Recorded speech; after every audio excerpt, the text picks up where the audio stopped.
Thanks for joining me on Housing Development at this hour. Here you get informed on all that is ongoing in the housing sector. I am Flora Arnie, your housing diva. On the program today, we shall look at hike in the cost of building materials being to affordable housing, solving the housing deficit in the country the African way. These and more will be discussed on the program today. But as usual, let's bring you up to speed on the news making rounds in the sector. I'll be back in a moment.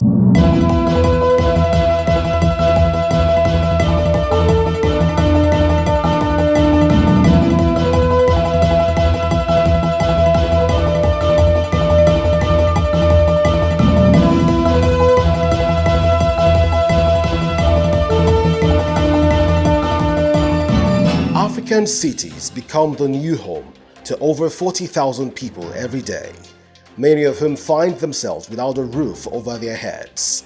With that in mind, IFC has committed to do more to develop the property sector, both to provide new and affordable housing and to encourage an industry that requires significant building materials and has the potential to be a major employer.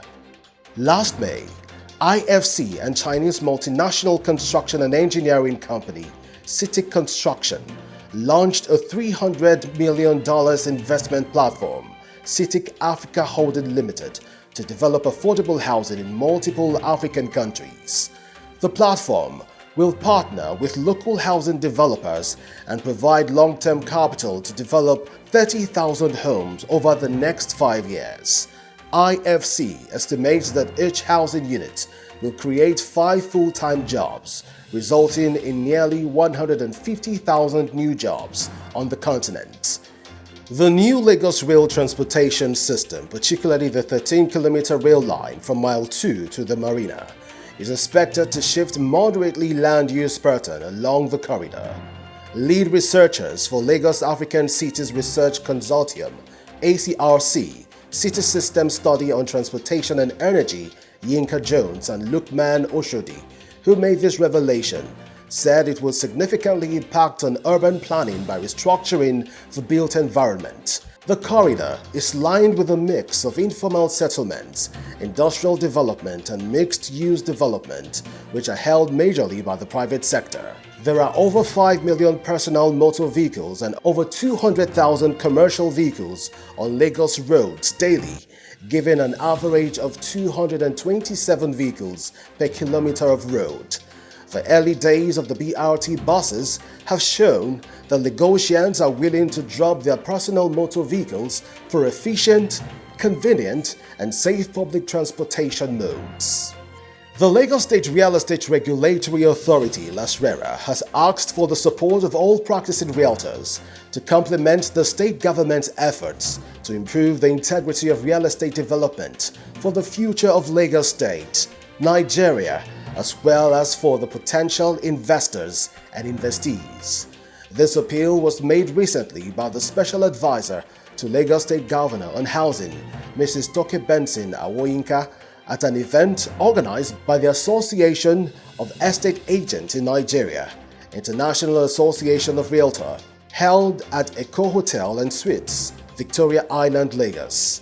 Benson Awoyinka, who was represented at the event by LASRERA's project manager, Mrs. Bolanle Asukwo, stated that real estate market, being a huge sector, demands that players in the sector must abide by laws that guide the practitioners, especially agents, to carry out their duties in a very professional manner.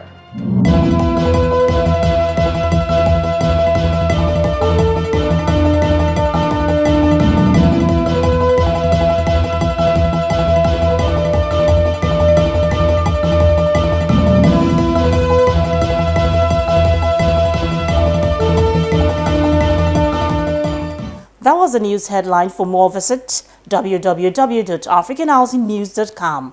It is the second month of the year and the unabated rise in cost of building materials is negatively affecting rentals and delivery of affordable housing in parts of the country. In the last 2 years, prices of essential building materials like cement, sanitary fittings, sand, roofing sheet, tiles and granite rose by over 50%. Now take a listen to these building materials sellers. Since the beginning of time, housing has always been part of the most important needs for man. Inasmuch as its importance cannot be overemphasized, the need for it to be adequate and affordable is equally very important. Building materials are the backbones of every erected structure. However, with the recent increase in the cost of these materials, this has in turn directly affected the cost of housing and the ability to provide adequate housing to cater to the needs of the people. With materials like cement, gravel, sharp sand, precious stones, and electrical materials such as copper and wire, having as much as a 5,000 naira increase from the former price, the cost of housing has gone inconsiderably high and has reduced the provision of adequate housing, as contractors can no longer afford the new cost of building materials. The next day they will say it's 3,150. Why? There is no any reason. Company will add price. When company adds maybe 15 naira, when they came to sell it for us, they will add 100 naira on top. You understand? And transport again will still cost. So the little ones you have found before, you know, it has already entered into their own business. One thing is that some of the building side they have stopped because people cannot buy cement for 3,000 naira and continue building. So some of the developers now, they are complaining of how much are they going to sell the houses. You see the rent will increase. We are all tired of this. It's really not easy for us because some customers are losing trust in the confidence they have in us before. When somebody will pay your money, transfer money to your account, and you did not supply, it seems as if maybe you are trying to play some smartness. For wires now, like recently, before, Nokako had been sold for 5,500 in the market. But coming to buy Nokako now in the market for 5,500 in the market now to 9,000 plus. You can see the margin is much. So there is a lot of increase in copper and other commodities in the market in electrical materials so far. The importation of these building materials have also played a major role in the hike in price, as the sellers attributed it to the increase in the value of the dollar and its exchange rate with the naira following the COVID-19 pandemic. With only a few local building material manufacturers, competition is barely registered, leaving the market to only but a few to produce at their own pace, irrespective of demand and/or supply, thus creating an unfavorable market for wholesalers and retailers of these materials. The attention of the government, therefore, has been called upon to give support to local manufacturers by providing incentives like tax holidays and lower duties, as well as financial support to create more materials for the market, which in turn will create adequate and more affordable housing for the people. The government should stop importing and they make the producers available that they use they help them with financial, that everybody will something good will happen. I call on the government to issue certificates for every companies and those who have the capacity either to import cement, either to build a factory, so that there will be competition. Cement should be a competitive business so that the poor masses will have a house to just where they can call their own home. This is Housing Diva, the only TV program that gives you the best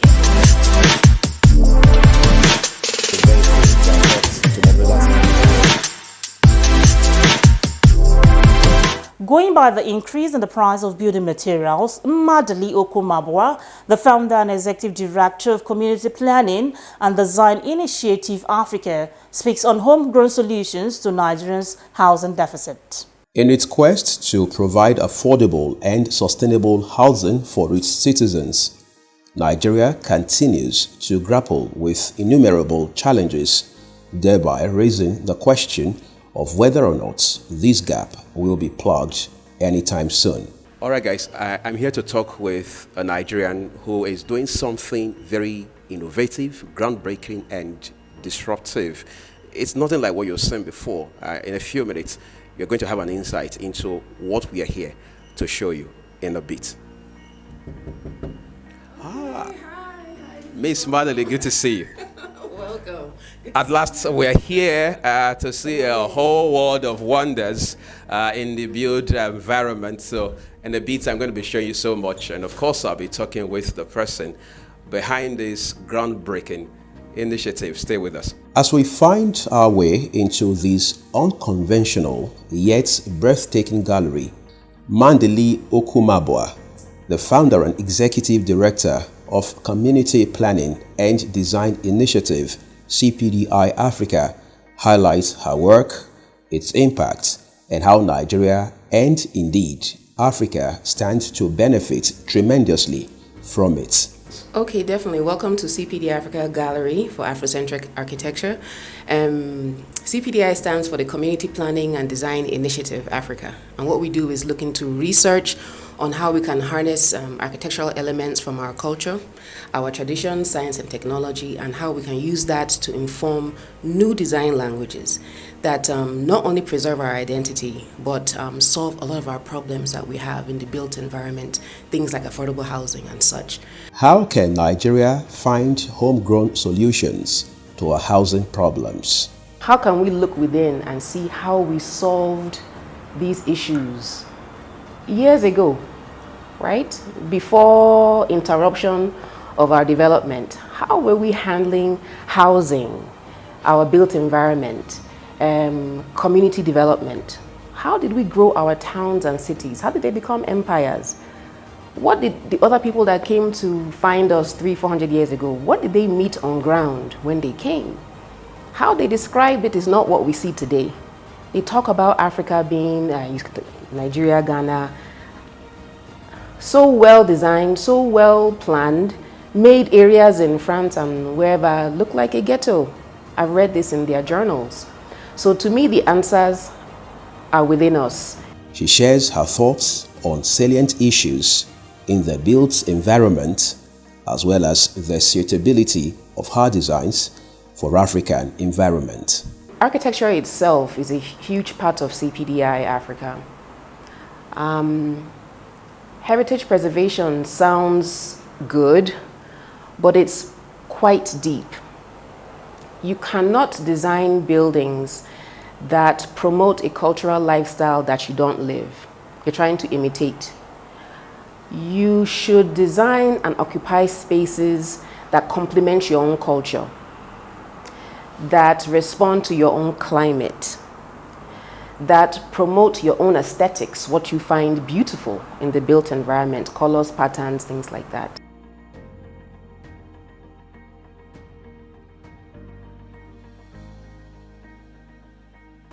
We need to standardize our own local building materials. We have materials.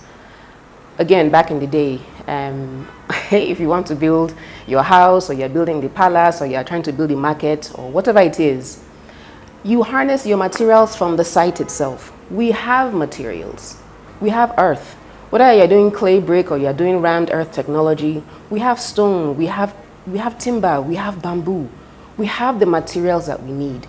Take our local materials, enter the lab in your university, in your classroom, in whatever organization you are, for example, NIBRI, standardize the local materials.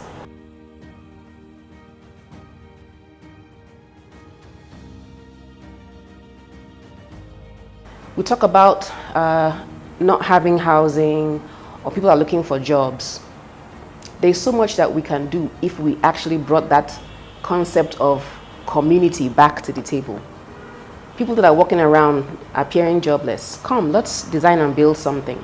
Somebody who took this concept from Africa some years ago, Millard Fuller, who is the founder of Habitat for Humanity. He was in the Congo in the 1940s. Looking out of his window, he was there on a missionary trip. He saw some Congolese building a house for a young man and his wife. He took the concept back to America and called it Habitat for Humanity. And what is that? Everybody in the church will come together, you wear hard hats, everybody contribute materials, money, whatever, and you build 20 houses in 1 week for the needy, the members of your church that need affordable housing. Habitat Humanity became a billion-dollar enterprise, built off of an African concept of community engagement in the built environment.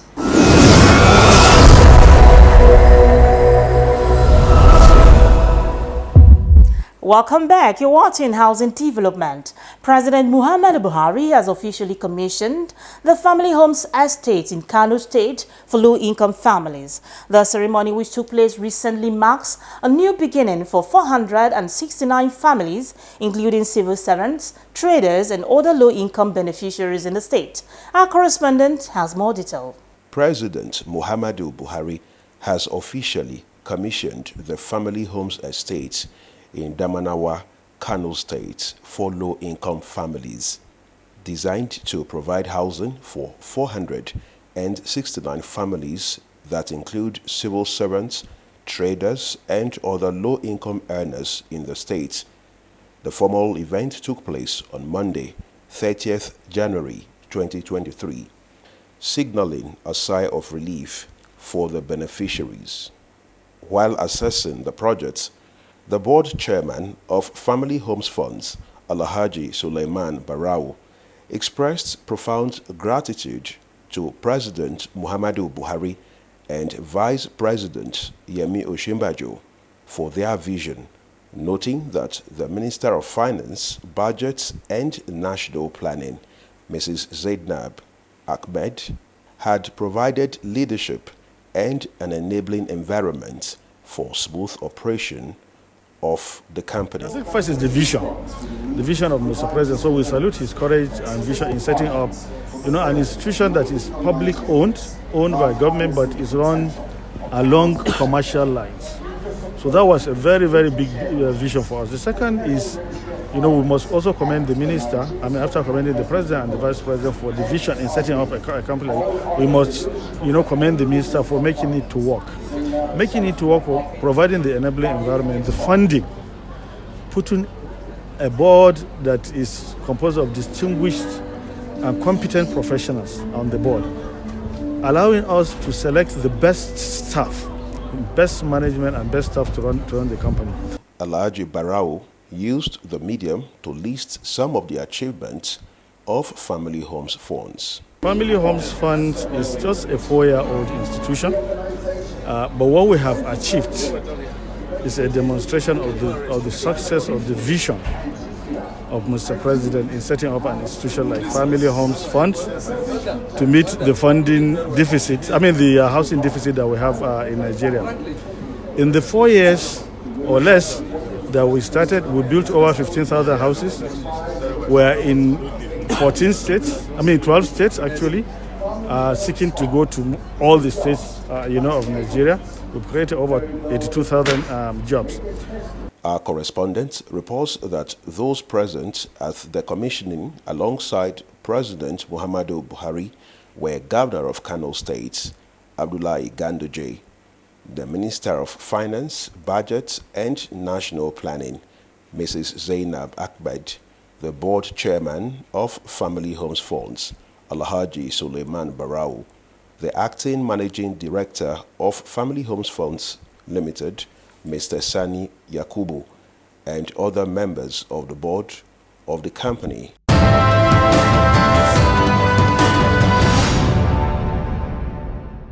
You're still watching Housing Development. Coming up next is Urban Shelter Limited. The Apple Urban Market, developed by Urban Shelter Limited, has opened its gates wide to enable subscribers and residents have ease of access for commercial activities in an absolutely excellent and comfortable environment.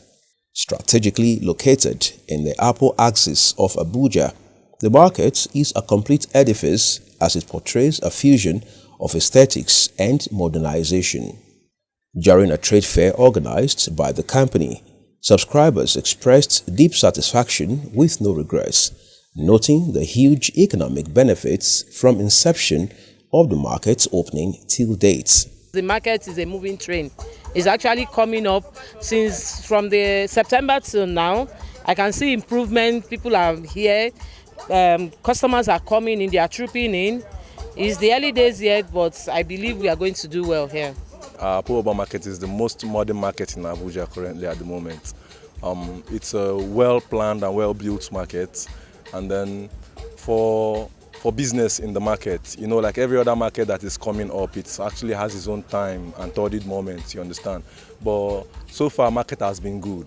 market has been good, as opposed to it being a new market. I don't want a market where I'll be struggling, the muddy environment and all that. This is a sweet market, it's well organized. Then sales, although it's new, so we are just trying to push to the markets, and it's been good. So anybody that is interested, you don't even, if you come here, you will be interested. Once you get to this market, you'll be interested. It's a beautiful market, organized markets. Speaking with the head of sales and marketing, he had this to say concerning the market. So what we've done here is something that in more or less competes with the ShopRite. So for anybody who wants to do business, because we have lock-up shops, open store here, and the malls to give you that a universal market, a global market. That's what we've done here.